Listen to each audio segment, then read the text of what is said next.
అధికారంలోకి వచ్చి 6 నెలలవుతున్నా శ్రీకాకుళం జిల్లాలో కూటమి నేతల వేధింపులకు అడ్డు అదుపు లేకుండా పోతోంది. వైఎస్ఆర్సీపీ శ్రేణులు మద్దతుదారుల లక్ష్యంగా వేధింపుల పర్వం కొనసాగుతూనే ఉంది. వైఎస్ఆర్సీపీకి ఓటు వేశారనే కక్షతో జగనన్న కాలనీలోని ఓ ఇంటి నిర్మాణాన్ని కూడా కూల్చేశారు. కేంద్ర మంత్రి రామ్మోహన్ నాయుడు, రాష్ట్ర మంత్రి అచ్చెన్నాయుడు నియోజకవర్గాల్లో ఈ వేధింపులు మితిమీరిపోతున్నాయి. శ్రీకాకుళం జిల్లాలో కింజారపు కుటుంబ నేతల ఆగడాలకు అడ్డు అదుపు లేకుండా పోతోంది. కూటమి సర్కార్ అధికారంలోకి వచ్చినప్పటి నుంచి కక్ష సాధింపు చర్యలకు పాల్పడుతున్నారు. కోటబొమ్మాలి మండలం యలమంచిలి పంచాయతీ మామిడివానిపేట గ్రామంలో జగనన్న కాలనీలో వీరగట్టపు రజనీ కుటుంబానికి చెందిన ఇంటి పునాదులను తొలగించే ప్రయత్నం చేశారు. వీరగట్టపు రజనీకి గత వైఎస్ఆర్సీపీ ప్రభుత్వ హయాంలో జగనన్న కాలనీ ఇంటి పట్టా అందజేశారు. పట్టా అందుకున్న ఆమె కొద్ది రోజులకు ఇంటి నిర్మాణాన్ని ప్రారంభించారు.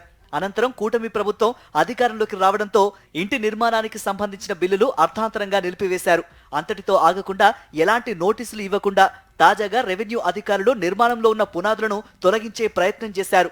నేను వైసీపీలో ఉన్నానని తెలుగుదేశం నాయకులు నాకు కక్ష సాధించి నాకు పునాదులు ఇచ్చింది ఏంటంటే వైఎస్ఆర్ లో నాకు ఇచ్చిన పునాది ఎరగొట్టేశారు. గౌరవ ముఖ్యమంత్రి గారు నాకు న్యాయం చేయాలని నేను కోరుకుంటున్నాను. ఎవరనేది నాకు తెలియదు. వాళ్ళ పార్టీ వాళ్ళే ఈ రోజు ఏంటంటే అధికారులు పంపించి నాకు తెలియకుండా నేను వస్తాడికే ఎరగొట్టించేశారు.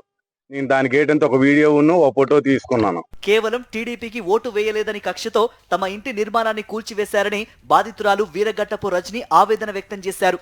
గతంలో కూడా అనేకసార్లు బెదిరించారని, ఇప్పుడు ఎవరూ లేని సమయంలో వచ్చి తమ ఇంటి నిర్మాణాన్ని కూల్చివేశారని చెప్పారు. గతంలో ఎప్పుడు నోటీసులు ఇవ్వలేదని, ఇప్పుడు కూడా నోటీసులు ఇవ్వకుండా తాము లేని సమయంలో వచ్చి కూల్చివేయడం దారుణమని అన్నారు బాధితురాలు రజని. మేము గత ప్రభుత్వంలో ఇల్లు పట్టా సెలక్షన్ అయింది. మాకు మేము పిల్లర్స్ వేసుకొని పునాదులు వేసుకున్నాము.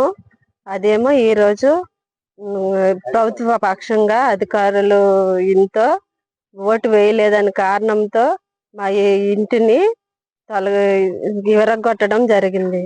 అధికారంలోకి వచ్చినప్పటి నుంచి కేంద్ర మంత్రి రామ్మోహన్ నాయుడు, రాష్ట్ర మంత్రి అచ్చెన్నాయుడు సొంత నియోజకవర్గమైన టెక్కలిలో ఇలాంటి రాజకీయ వేధింపులు కొనసాగుతున్నాయని స్థానిక వైఎస్ఆర్సీపీ నేతలు ఆగ్రహం వ్యక్తం చేశారు. ఇప్పటికైనా అధికారులు, నేతలు స్పందించి బాధిత కుటుంబానికి న్యాయం చేయాలని కోరారు. సంబంధిత శాఖకు మంత్రిగా ఉన్న పవన్ కళ్యాణ్ స్పందించి అధికారులపై చర్యలు తీసుకోవాలని డిమాండ్ చేస్తున్నారు.